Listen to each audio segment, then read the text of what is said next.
Hello students, welcome to Shweta Yadav Tutorials. Please like and subscribe my channel and hit bell icon for more updates.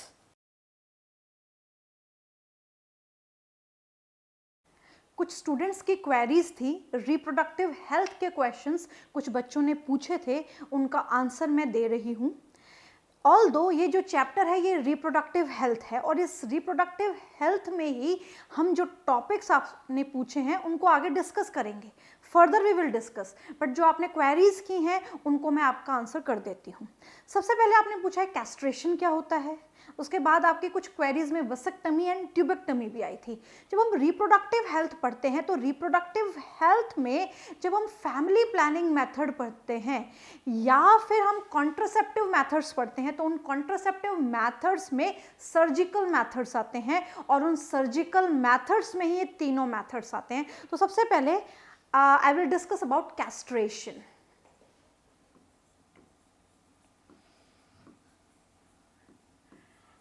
Castration basically the deactivation of the testes or the surgical removal of the testes. तो castration का मतलब होता है या तो ये surgery के through remove कर दिया गया है, यानी कि इट इज सर्जिकल और इट इज केमिकल।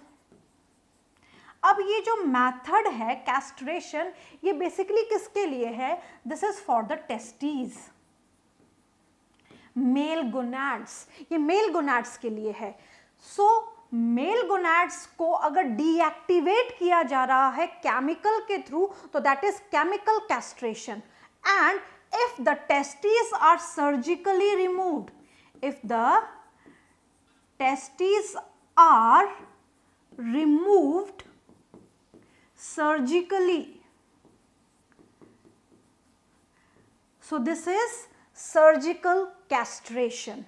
अब कैस्ट्रेशन होने के बाद एक मेल में क्या क्या बदलाव आएंगे? तो सबसे पहला जो बदलाव है वो टेस्टीज जो है वो क्या प्रोड्यूस कर रहा है? टेस्टीज प्रोड्यूस कर रहा है male sex hormone, that is androgen. क्या प्रोड्यूस कर रहा है? Male sex hormone, that is androgen. और एंड्रोजन को हम क्या बोलेंगे? टेस्टोस्टेरोन। टेस्टोस्टेरोन एंड्रोजन है। और what is androgen? Androgen is a group of hormone. तो जब टेस्टिस को सर्जिकली रिमूव किया गया है या फिर केमिकली डीएक्टिवेट किया गया है तो यहाँ पे पूरे के पूरे जो टेस्टिस है उसकी फंक्शनिंग खत्म हो गई, डीएक्टिवेशन से भी खत्म हो गई, बॉडी से रिमूव हुआ तो नॉर्मली खत्म होनी ही है। तो यहाँ पे क्या होता है, जो एंड्रोजन्स हैं वो कोई भी एंड्रोजन नहीं बन पा रहे, उसमें टेस्टोस्टेरोन जो बेसिकली मेल सेक्स हार्मोन है ये भी नहीं बन पा रहा। अब कई बार बच्चे पूछते हैं कि टेस्टोस्टेरोन तो एड्रिनल ग्लैंड भी प्रोड्यूस करता है। बिल्कुल करता है, but in a very very small quantity. और वो जब काम करता है जब बच्चा अपनी चाइल्डहुड एज में होता है। तो मेन काम टेस्टोस्टेरोन का कब होता है? जब एक बच्चा अपने प्यूबरेटल स्टेज में आता है तो टेस्टोस्टेरोन बहुत सारे बदलाव एक बच्चे में लेके आता है। तो ये एक बहुत इंपॉर्टेंट हार्मोन है और इसी के साथ साथ ये हेल्प करता है मेल बॉडी में स्पर्मेटोजेनेसिस में। अब टेस्टोस्टेरोन नहीं है तो जो मैस्कुलाइन कैरेक्टर हैं वो कहीं ना कहीं कम होंगे, यानी कि मस्कुलाइन कैरेक्टर कम होंगे तो फेमिनाइन कैरेक्टर भी आ सकते हैं। तो बहुत सारे चेंज होते हैं एक मेल बॉडी में। सबसे पहला चेंज होता है सेक्सुअल ड्राइव का कम होना, सेक्सुअल डिजायर्स का कम हो जाना। उसका मेन कारण क्या है कि जेनाइटल श्रिंकेज होता है और जेनाइटल श्रिंकेज की वजह से फ्रीक्वेंसी, ड्यूरेशन और स्ट्रेंथ ऑफ इरेक्शन कम हो जाता है। इसी के साथ साथ हेयर लॉस होता है मेल्स में। हेयर लॉस होने के साथ साथ कुछ फेमिनाइन कैरेक्टर्स भी आ जाते हैं।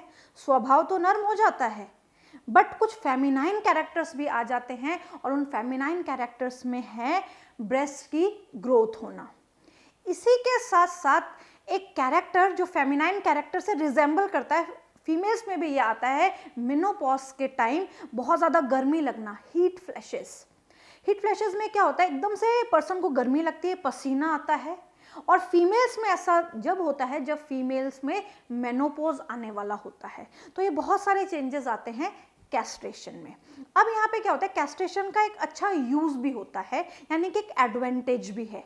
प्रोस्टेट ग्लैंड से पर्सन को बचाने के लिए, प्रोस्टेट ग्लैंड से बेसिकली कैसे बचाया जाएगा, प्रोस्टेट कैंसर हो जाता है प्रोस्टेट ग्लैंड में, और प्रोस्टेट कैंसर एक हार्मोनल चेंज के कारण होता है। तो यहाँ पे जब टेस्टिस को केमिकली डीएक्टिवेट किया जाता है तो पर्सन को प्रोस्टेट कैंसर से बचाया जा सकता है। तो ये कुछ कैस्ट्रेशन के फायदे या नुकसान की हमने बात की। नेक्स्ट सर्जिकल मेथड की हम बात करेंगे वसेक्टमी। ये जो वसेक्टमी वर्ड आया है, ये वर्ड आया है वास डिफरेंस से। सो मेल्स में ये टेस्टीज हैं और ये है स्पर्म डक्ट, या इसको हम बोलेंगे वास डिफरेंस। ये है वास डिफरेंस। तो मेल्स में वास डिफरेंस को कट करना और उसको टाई कर देना। So tied and cutting vas deferens, vas deferens को काट के सिल देना, सिंपल सी भाषा में वसेक्टमी बोला जाएगा। तो ये है vas deferens, that is sperm duct. Sperm duct को काटा गया है और सिल दिया गया है। अब ऐसा क्यों किया गया, ऐसा इसलिए किया गया कि जो फैमिली है वो प्लान हो जाए। जितने बच्चे चाहिए थे उतने पैदा हो गए हैं, इससे ज़्यादा बच्चे नहीं चाहिए, तो वसेक्टमी करवाई जाती है मेल्स में। It is an surgical method, ये एक प्रकार का सर्जिकल मैथड है। अब बच्चों के दिमाग में एक क्वेश्चन आता है कि वसेक्टमी होने के बाद स्पर्मेटोजेनेसिस भी खत्म हो जाता है। ये बिल्कुल सही नहीं है। स्पर्मेटोजेनेसिस काम है टेस्टिस का, और testis are still there in the scrotum. Testis जो हैं अभी भी स्क्रोटम में मौजूद हैं, इनका रिमूवल नहीं हुआ है। They produce hormone as well as they produce sperm, but the sperms are die and absorbed here. The sperm are die and absorb here in this part. Sperm इसी हिस्से में खत्म हो जाएंगे और बॉडी के द्वारा एब्जॉर्ब कर लिए जाएंगे। तो जो सीमन प्रोड्यूस होगा उस सीमन में क्या नहीं होगा, उस सीमन में स्पर्म्स नहीं होंगे, इजैक्यूलेशन होगा। इजैक्यूलेशन में स्पर्म केवल प्रेजेंट नहीं होंगे। अब बच्चों के दिमाग में ये भी क्वेश्चन आता है कि सीमन कहाँ से आ जाएगा, स्पर्म ही नहीं है तो। भाई यहाँ पे तीनों ग्लैंड्स तो मौजूद हैं, seminal vesicle, prostate glands and Cowper's gland. ये तीनों ग्लैंड मिलके सेमिनल प्लाज्मा बनाते हैं, और सेमिनल प्लाज्मा प्लस स्पर्म को हम सीमन बोलते हैं।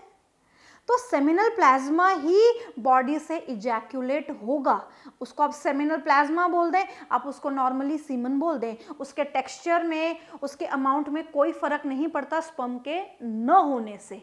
सो यहाँ पे इजैक्यूलेशन भी प्रॉपर होगा और स्पर्मेटोजेनेसिस भी प्रॉपर होगा after वसेक्टमी। Next is tubectomy. Next is tubectomy.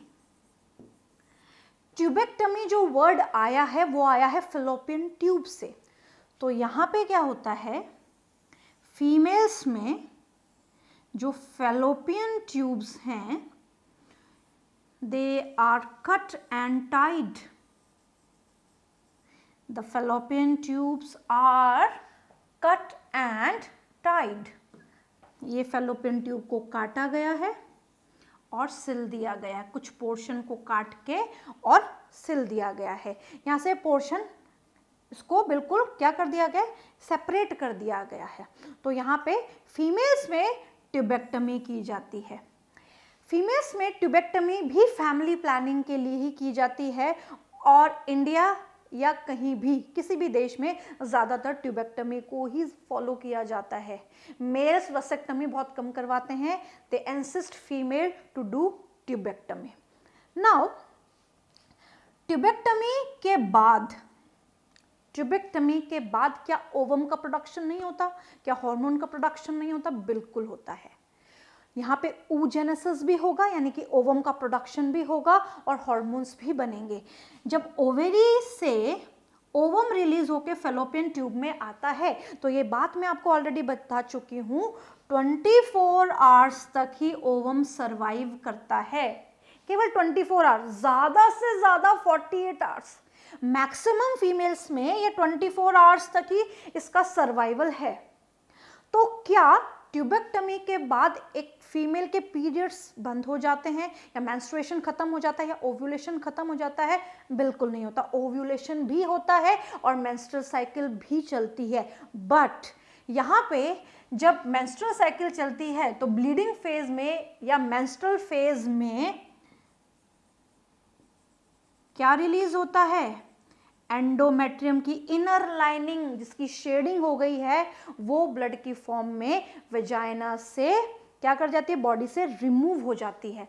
So here this process is known as menstruation या ब्लीडिंग फेज, या इसको मेंस्ट्रुअल फेज बोलते हैं। ये मेंस्ट्रुअल साइकिल में मैंने पूरा समझाया हुआ है कौन कौन से फेजेस आते हैं, कितने दिन के कितने फेजेस होते हैं, सारे हार्मोन के लेवल वहाँ पे मैंने समझा रखे हैं। उस वीडियो को आप देखें और पूरी साइकिल को प्रॉपर समझ लें। तो जब एक फीमेल की ट्यूबेक्टमी हो जाती है तो उसमें ओव्यूलेशन भी होगा और मेंस्ट्रुएशन भी होगा।